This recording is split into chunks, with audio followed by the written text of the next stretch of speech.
Every time I'm driving, my hands immediately start shaking, and it's like, okay, you're behind me. I don't know for what, but I know you're behind me. So let's just pray that you don't hit your lights.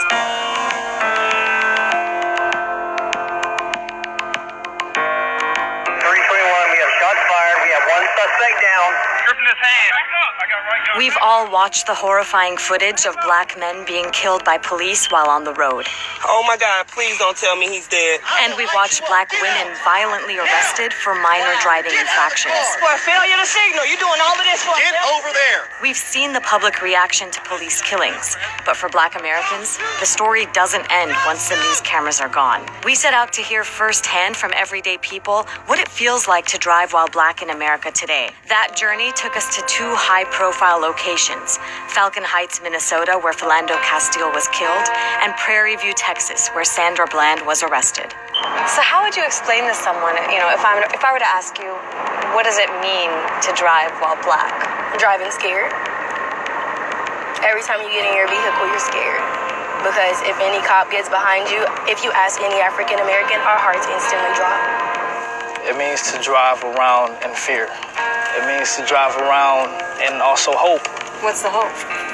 Hope that we make it home safe. You don't want to think about the fact that something could happen to you. But in the back of everyone's mind, I'm pretty sure that it's there. It's always in mind, at least. Philando Castile was shot by an officer during a traffic stop.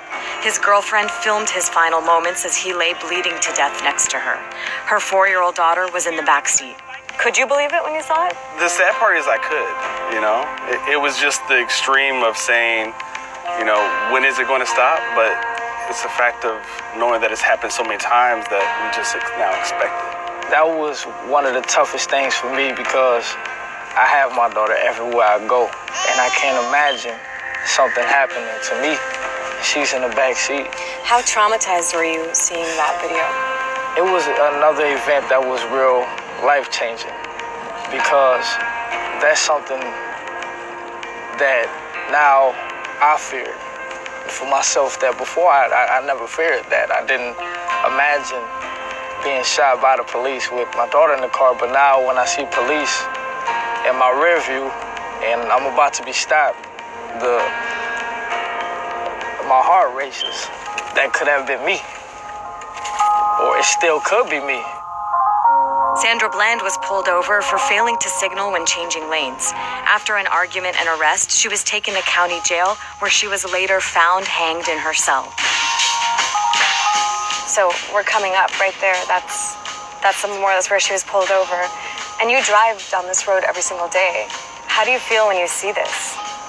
Honestly, it's just pure injustice. It makes you, I don't know. That's heartbreaking. That's heartbreaking. And every morning you walk or you drive by it, and it's like, why? Just why? Have you had any experiences of being pulled over like that? Yes, actually. Me and my boyfriend were driving once. Supposedly, I was doing 70 miles per hour and a 50. I have a cop radar and my speedometer. You have a cop radar here? It's right here. Why? Why do you have that? For protection. And in my opinion, we all need one, especially if you're an African-American college student. We all need one because they automatically assume we're intoxicated or we're high everywhere we go. I'm sorry. It's my cop radar. Oh. So, okay, what does that mean? This means we're approaching a cop, which is probably the cop that I'm normally telling you about. And what's going on in your head now? Speed limit. Speed limit, make sure everything's okay. I know you have your seatbelt on, so we're good there. And just making sure that there's no reason for him to possibly stop me whatsoever. I have a good friend. He put stickies right here. So his license is right here and his insurance is right here. He sticks them on the steering wheel? He sticks them right on the steering wheel. Why? Because he doesn't have to reach.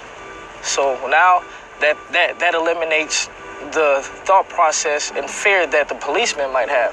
So we're going based off of the fear that they have, not always about what we got. So it's kind of a situation where you feel like either you comply or you die, and you have to choose between the two. Just the skin and my height. I think my height puts me in a disadvantageous position as well. I drive a minivan. I try and dress up, and I always hope that will help me see another day. But That makes me really sad to hear that you have to like wear a suit and drive your minivan And it just to still hope might that, not save me. to hope that people give you the benefit of the doubt. Yeah, and I wear pink and stuff. Like, I wear light colors. I wish you could show your shoes right now. They are pink. You don't need to, but, They are pink. How do you think your life would be different if you were a white dude?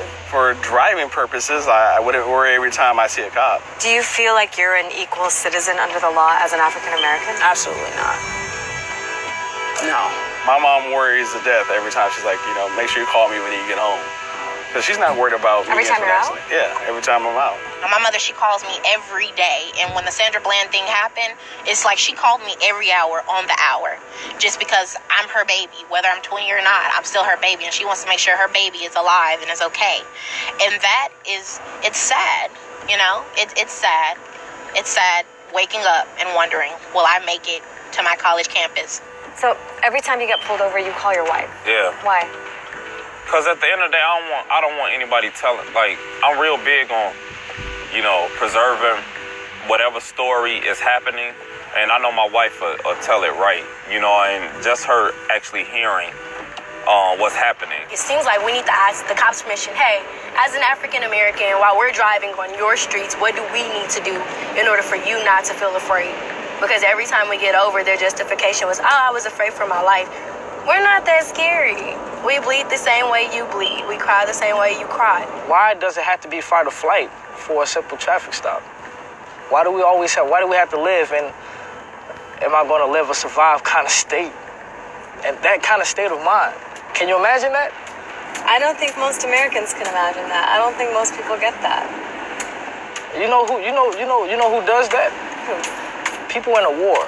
They live with the mentality, when they're on a battlefield, live or die. Why do I have to do that? Driving.